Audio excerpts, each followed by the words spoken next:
The Joe Rogan Experience. What is it about that feeling of discomfort that brings you joy, or what that you enjoy giving to people that are reading your stuff? Is it just that you don't like the cliche sloppy endings, where everything is going to be fine and everything's great and the world is different in literature than it is in real life? Like, what is it about these moments, like these moments of darkness where you do break everybody's heart? Why do you enjoy them so much? I enjoy them because they prove I'm not the only one. I'm not the only one that's had these moments of complete humiliation or complete powerlessness. One story I've always loved is my best friend in college. His father was this mining professor and this very super macho guy. And my best friend Franz was like the son that just wasn't turning out right. And in their household, they had a bunch of kids, girls and boys. And one day, Franz's dad had all of his beer-drinking football buds over to watch the Super Bowl. And Franz found this old doll that had been around the house for decades. It was called Sissy. And it barely had a hair left on its little doll head. And Franz sat there as maybe a 5 or 6 year old little boy. And he very carefully untangled Sissy's hair, and he backcombed it, and he teased it, and he dressed it into a big bouffant, and he even got one of his mother's brooches, and he put that brooch through the front of this beehive hairdo to hold it in place, very Marie Antoinette. And he was so proud that he had turned this really decrepit, ugly thing into something passably pretty. He had sort of redeemed it. And then he took it to his father in front of all of his father's friends in the Super Bowl. And he said, Daddy, Daddy, look, I made Sissy pretty. And his father was so humiliated that he beat Franz right there in front of their whole peer group. He just beat Franz.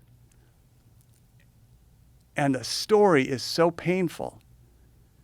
But everybody's had a pain like that. Everybody has done that thing out of innocence and expression that for whatever reason got you slammed. And nobody talks about it. Nobody talks about it because it's so painful and because everyone thinks they're the only one. And so if I can take some of those stories and bring them to light, it creates this opening for everyone to say, oh my God, I once did this thing and my parents reacted badly to it, or it destroyed my life, and I've never been the same. And when Franz told me that story, he was almost weeping, but he was laughing as he was telling the story because he had to keep laughing in order to keep telling the story. And that's what I'm always shooting for. Those are the moments, like those kind of stories are the ones that hit people the hardest because you know that the child has no idea that what they're doing is going to be uncomfortable for anybody. Like, they have real pride in it.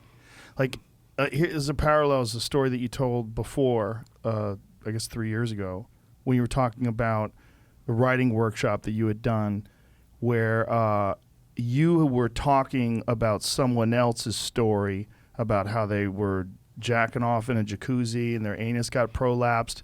And this woman at the writing workshop felt comfortable enough because you told that story to tell her story about being in the Girl Scouts or the Brownies before the Girl Scouts. The heating pad story. Yeah. Where she had put this vibrating heating pad on her vagina and had her friends do the same thing. And the mom came home and she was only 7 years old. She thought it was cool. Like, look, I found this thing.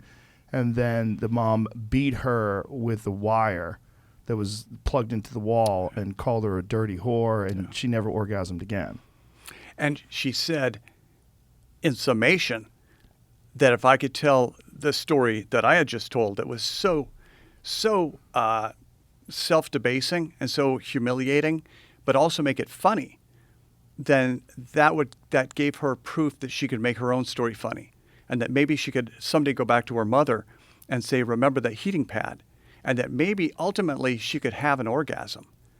Because until you can kind of reveal these things and resolve them, they run the rest of your life, and you're never going to get beyond them. Yeah. Especially when you don't see it coming, when you're just a child, and then you do something that you think is totally fine, and all of a sudden you're getting the fuck beaten out of you, and you don't understand why. All you did is make a doll pretty. Like, what happened?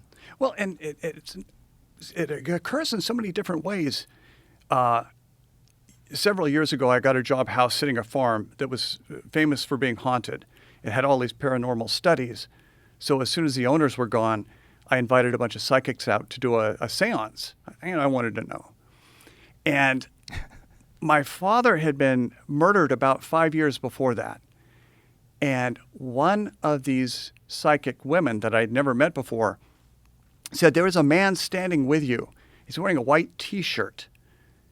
And he's holding something wooden. And he is really, really sorry he did what he did. But he was a very, very young man at the time. He was only 23 or 24. He's holding something wooden, and he's about to dismember you? Does that make any sense whatsoever? And I just kind of nodded my head, and I said, I have no idea what you're talking about. But when I was maybe 3 or 4 years old, my mother had taken my siblings into town, and I was, in our rural farm. And I put a fender washer around one of my fingers, and I couldn't get it off. And so I waited until the finger was swollen up and turning sort of purple black. And I went to my father and I said, can you help me with this washer thing? And my father had said, I can help you, but I want you to learn a lesson that there are consequences to everything you do. And I will help you with a washer if you accept responsibility for your actions for the rest of your life. And he took me, and we had to wash the axe that we kill chickens with. We had this hatchet. And he took me, and we sharpened the hatchet, and we washed it really thoroughly so there were no germs on it. And then he had me kneel down by the chopping block and put my hand on the chopping block. And at the time, there was no drama. It was just complete clarity. My father was helping me to resolve the situation. And at the last moment, he missed my hand with the axe. The axe went into the chopping block, and then we went inside and used dish soap to take the washer off. And I knew that story would just make my mother insane. So I never told anybody my entire life that story. Watch the entire episode for free only on Spotify.